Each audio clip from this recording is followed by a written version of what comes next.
नमस्कार। आज आज की एक विशेष समस्या अवसाद, जिसे कि आप डिप्रेशन भी कहते हैं, पर अपने विचार प्रस्तुत करने जा रहा हूं। और इससे छुटकारा पाने के 8 उपाय आपके सामने प्रस्तुत हैं। तो रखता हूं अपने विचार। विषय है डिप्रेशन यानी कि अवसाद। अवसाद एक स्वनिमंत्रित मानसिक रोग कहा जाता है और अवसादग्रस्त अनिद्रा, चिड़चिड़ापन, अनायास गुस्सा, नकारात्मकता, गुमसुम रहना, अचानक एकांतप्रियता में चले जाना, असंतुलित व्यक्तित्व आदि आदि के रूप में परिलक्षित होने लगता है। यह अवसाद मानव मन पर जब भारी पड़ने लगता है तो मानव हारने लगता है। यहाँ प्रस्तुत है अवसाद भगाने के अचूक उपाय जो अवसादग्रस्तता के रूप के अनुसार अपनाए जा सकते हैं। सारी दुनिया व्यथित है और बहुत छोटे छोटे बच्चों में भी यह अवसाद का गुण दिखाई पड़ रहा है और इनसे बचने के लिए परम आवश्यक है कि अभिभावक भी सचेत हो जाएं और जो भी मित्र मंडली है वह भी सचेत हो जाए और अगर ऐसा कोई भी गुण दिखाई पड़े तो उसे ये उपाय बताए जाएं और शीघ्र ही चिकित्सकीय परामर्श दिलवाया जाए। तो सबसे पहले कि इस तरह की नौबत ही ना आए, कुछ उपायों को अपनाया जाए। पहली बात है कि सुबह जल्दी उठें। ब्रह्म मुहूर्त में उठना या सूर्योदय से पूर्व उठना अपनी दिनचर्या बना लें और उठते ही अपने इष्ट को जिंदगी का नया दिन, नया अवसर देने के लिए धन्यवाद कहें। जो लोग विभिन्न मंत्रोच्चार करते हैं, बहुत सारे बच्चे कराग्रे बस्ते लक्ष्मी या भूमि को स्पर्श करने वाला मंत्र बोलते हैं। अगर वो बोलते हैं तो उसको बोलें, उसमें कहीं कोई दिक्कत नहीं है। और एक बात विशेष रूप से ध्यान रखें कि अपनी भाषा, अपनी बोली में ईश्वर के प्रति कृतज्ञता अपने शब्दों में अवश्य अभिव्यक्त करें। नित्य कर्मों से मुस्कुराते हुए आनंद के साथ निवृत्त हों। नया सुखद समय प्रतीक्षारत है। याद रखें, हर सुबह नवजीत का खास पैगाम लाती है। हर सुबह नवजीत का खास पैगाम लाती है। सदपात्र को स्वर्णिम अवसर ये बांट आती है। सदपात्र को स्वर्णिम अवसर ये बांट आती है। सुबह उठने से बहुत सारी चीजें, बहुत सारी समस्याओं का निदान हो जाता है और हमें एक ताजगी आ जाती है, एक फ्रेशनेस आ जाती है। और सुबह प्रकृति हमें विशेष रूप से वरदान देती है, इसलिए सुबह उठना बहुत आवश्यक है। दूसरी बात, शरीर को समय दें। शरीर एक महत्वपूर्ण यंत्र है जो ईश्वर ने हमें प्रदान किया है। शरीर प्रकृति प्रदत्त एक विशिष्ट नेमत है। यह अद्भुत जादुई शक्ति का निमित्त साधन है। शरीर को व्यवस्थित रखने हेतु रक्त संचार व्यवस्थित रखना परम आवश्यक है। इस हेतु प्रातः भ्रमण, दौड़, व्यायाम, मालिश, प्राणायाम आदि अपनी क्षमता के अनुसार करें।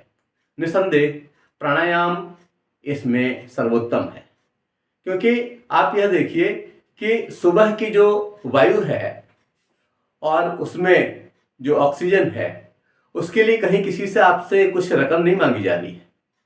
आपको श्वास लेनी है और श्वास के अनुसार जो प्राणायाम है उन प्राणायामों को आयाम देना है। निश्चित रूप से जिंदगी को भी नया आयाम उससे मिल जाता है और इसीलिए प्राणायाम को सर्वोत्तम साधन माना गया है। और शरीर को समय दें, उसमें प्राणायाम को विशेष रूप से समय दें। यह अवसर चूक न जाए। स्नान आदि के उपरांत अपने दैनिक कार्यों के संपादन हेतु खुद को खुशी खुशी तैयार करें।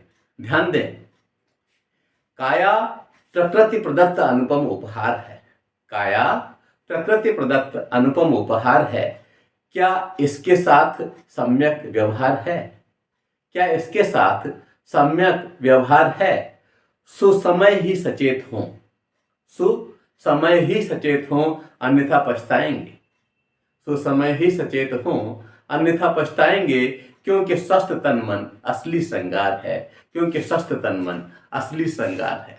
जो लोग विविध तरह के कृत्रिम साधन श्रृंगार की लगाते हैं, उन्हें भी सचेत कर रही है पंक्तियां कि आप लोग अपने अपने शरीर को समय दें, क्योंकि सारे के सारे कार्य तो इसी से ही करने हैं। अगर आपको शतायु भी रहना है और शरीर रुग्ण है तो ऐसी स्थिति में वो पहले ही निपट जाएगा। आवश्यकता है कि हम अपने शरीर पर ध्यान दें और निश्चित रूप से इससे अवसाद भाग जाएगा। जब आप इतने अलर्ट मोड पर रहेंगे तो अवसाद आपके पास नहीं फटकेगा। अगली बात है सहज सुपाच्य भोजन। अवसाद भगाने का सूक्ष्म तरीका भोजन में छिपा है। गरिष्ठ भोजन का सेवन न करें। ऐसा भोजन जिसे पचाने में दिक्कत होती है, इस तरह का भोजन अगर न लें तो ये बहुत अच्छा होगा।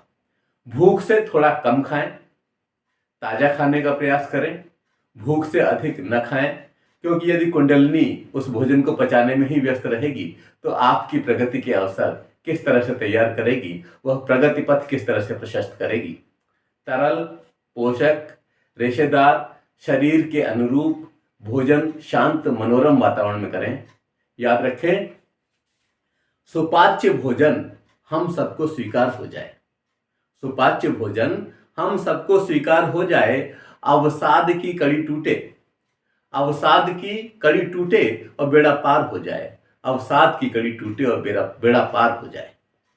आज हम बहुत सारा चीज़ें जो कि कच्चे मैदे से बनी हुई हैं उनका हम सेवन करते हैं, डिब्बाबंद चीज़ों का सेवन करते हैं, और निश्चित रूप से यह खाद्य पदार्थ हम भारतीयों के लिए तो कतई उत्तम नहीं है, क्योंकि हमारे यहाँ बहुत सारे अवसर हैं जिससे कि हम बहुत कुछ ताज़ा प्राप्त कर सकते हैं, ताज़ा खा सकते हैं, बना सकते हैं। तो हमें उन्हीं का ही सेवन करना चाहिए और गरिष्ठ भोजन से बचना चाहिए। निश्चित रूप से अवसाद हमें नहीं घेरेगा। अगली बात, मादक पदार्थों का त्याग। ये बहुत जरूरी है, क्योंकि पूरी मानवता इसका शिकार होने जा रही है और इतने अधिक प्रबुद्ध जन वह भी इसके शिकार हो गए। किस मुंह से कहा जाएगा कि इसको छोड़िए, जबकि यह बहुत आवश्यक है और इसकी वजह से व्यक्ति डिप्रेशन में चला जाता है। आज विविध प्रकार के मादक पदार्थ उपयोग में लाए जाते हैं। नशे का एक बहुत बड़ा तंत्र विकसित हो गया है। अनपढ़ से लेकर पढ़ी लिखी मानवता इसकी गिरफ्त में है। इसके दुष्चक्र ने अवसाद को मिटाने में बहुत बड़ी बाधा खड़ी कर दी है। तत्काल प्रभाव से इसका परित्याग सुनिश्चित करना होगा। educationacharya.com पर इस संबंध में नशा छोड़ देते हैं लोग शीर्षक से ऐसी पंक्तियां लिखी गई हैं कि आप सोचने पर विवश हो जाएंगे, और यह खतरनाक है ही। इसलिए कहना पड़ेगा कि मादक पदार्थ सच में हमारी खिल्ली उड़ाते हैं। मादक पदार्थ सच में हमारी खिल्ली उड़ाते हैं। हम गटकते हैं उन्हें और वो हमें खा जाते हैं। हम गटकते हैं उन्हें और वो हमें खा जाते हैं। आप देखिए कि कितनी विषम स्थिति है कि पढ़ा लिखा नौजवान भी इसकी गिरफ्त में आ गया है, और जब पूछा जाता है तो बताते हैं कि हम तो अपना गम भुलाने के लिए ऐसा कर रहे हैं। अरे भाई, अगर मान लीजिए गम ही भुलाना है तो पोषक तत्व तो खाओ ना, केले खा लो, दूध पी लो, दंड बैठक मारो, ये सारी व्यवस्थाएं बढ़िया हैं। और वो इस तरह की चीज़ का सेवन करके और पुनः उसका शिकार होते रहना, ये किसी भी लिहाज से उत्तम नहीं है और अंततः व्यक्ति डिप्रेस्ड हो जाता है। इसलिए हमें मादक पदार्थों के सेवन से बचना चाहिए। एक और बात कि आप सभी शौक पालें। आपको लग रहा होगा अजीब सी बात है, लेकिन नहीं। आपके जो भी शौक हैं, जिन्हें आपने दबा दिया है, जो चीज़ें आपको अच्छी लगती हैं, उनका अनुपालन सुनिश्चित करें। अवसाद से बचाव हेतु एक सरल मंत्र है। क्या है? कि व्यस्त रहें, मस्त रहें, स्वस्थ रहें। इसलिए खाली न बैठें। जो भी अच्छा लगता है, यथा समाज सेवा, संगीत, लेखन, बागवानी, अध्ययन, भजन, क्रीड़ा, कुछ भी करें, खुलकर जिएं। अवसाद की फुर्सत ही नहीं मिलेगी और डिप्रेशन आपके पास फटकेगा ही नहीं। और विचारकों ने सही कहा कि leisure is a time for doing something useful. तो इसको यूजफुल, उपयोगी समय के लिए, उपयोगी समय की तरह से इसका इस्तेमाल करें, जिससे कि हम अपने आप को मानसिक अवसाद से बचा सकें। और सबसे महत्वपूर्ण बात जो कि अगर आप में आ गई तो निश्चित रूप से किसी तरह का अवसाद आपके पास फटकेगा ही नहीं, और वह बहुत ही महत्वपूर्ण बिंदु है सकारात्मक चिंतन। जिंदगी जिंदा दिली का नाम है। जिंदगी जिंदा दिली का नाम है मुर्दा दिल के खाक किया करते हैं। उक्त पंक्तियों में किसी विद्वान ने समाज को दिशा देने का प्रयास किया है। वास्तव में सकारात्मक चिंतन हमारे व्यवहार में नई ऊर्जा भर देता है। जब हम पॉजिटिव सोचते हैं तो निश्चित रूप से बहुत सारे मार्ग भी हमें दिखाई देने लगते हैं और समस्या तिरोहित हो जाती है, तुरंत गायब हो जाती है। समस्याएं तो राम कृष्ण के सम्मुख भी आईं, पर उनके कृत्य आज हमारे लिए आदर्श हैं। जो भी महान हुआ है वह सकारात्मक चिंतन से मानस को आकंठ डुबाने वाले मस्तिष्क हैं। जैसे दशरथ मांझी, सबने इनका नाम सुना होगा, स्वामी रामदेव, एपीजे कलाम, सरदार वल्लभ भाई पटेल आदि का उदाहरण लिया जा सकता है। और ये सारे के सारे व्यक्तित्व इस तरह के हैं जिन्होंने बहुत अधिक पॉजिटिविटी पाल रखी थी और इनका चिंतन इतना सकारात्मक था कि किसी भी विषम स्थिति से इन्हें कतई कोई परेशानी नहीं होती थी और उससे सहज रूप से जूझ जाया करते थे। तो हमें भी अपने चिंतन को सकारात्मक रखना है। आप समझिए, ईश्वर ने यह यंत्र दिया ही इसलिए है कि इसमें हमेशा अपने आप सुधार होता रहता है। तो ऐसी स्थिति में यह तो पॉजिटिविटी की ओर ही बढ़ेगा, यह तो सुधार की ओर ही बढ़ेगा। आप अपने आप में खो करके किसी चीज को अनायास पीटने लगना, इस तरह की स्थितियों से बचने का प्रयास करें, क्योंकि जो भी सहज बुद्धि आपकी स्वीकार करे आपकी प्रगति के लिए, उसको आप स्वीकार करें।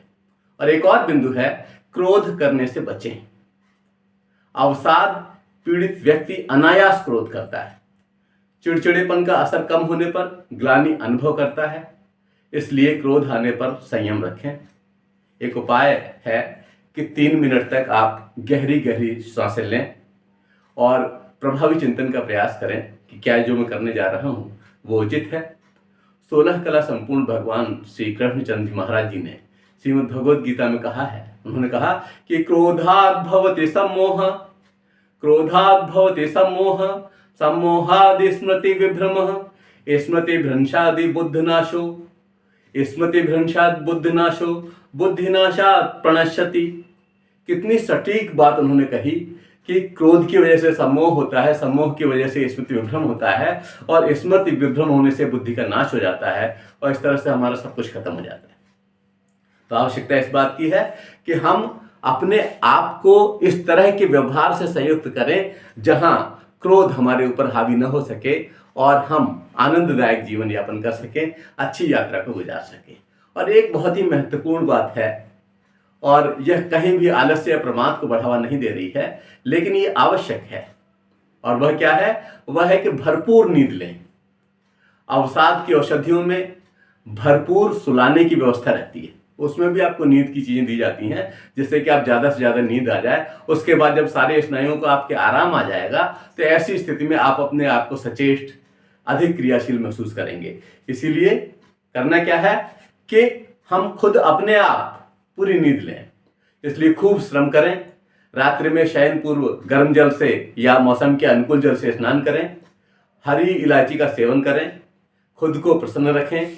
अधिगमार्थी अध्ययन के उपरांत सोने की आदत डालें, उन्हें नींद ही ना आए जब तक कि पढ़ न लें, इसलिए वो पहले पढ़ लें और इतना सोएं कि हमारी स्नायु जो है वो सबल हो सके। वो उठने पर हम स्वयं को तरोताजा महसूस कर सकें। जब हम उठें और अपने आप को फ्रेश महसूस करेंगे तो समझिए पूरा दिन बहुत अच्छा गुजरने वाला है। और जब हम इतने आशावादी होंगे, इतने सकारात्मक चिंतन वाले होंगे तो निश्चित रूप से वह दिन अच्छा जाएगा ही जाएगा। यहाँ पर मैंने केवल 8 उपाय देने का प्रयास किया है, 8 उपायों को दिया है और यह उपाय तमाम उपायों में से सरलतम उपाय जो थे उनको छांटा गया है और इन्हें आसानी से अपनाया जा सकता है और दीर्घकालिक दवाओं की नौबत आने से पूर्व स्वयं को मजबूत किया जा सकता है, क्योंकि जो भी दवाएं हैं अवसाद की वो कई कई महीने चलती हैं। इसलिए अगर हम थोड़े मानसिक रूप से अपने आप को सशक्त कर लेते हैं तो इन दवाओं की नौबत ही नहीं आएगी। आप सबको बहुत बहुत शुभकामना कि आप सारे लोग अपने आप को अवसाद से बचा सकें। जय हिंद, जय भारत, धन्यवाद।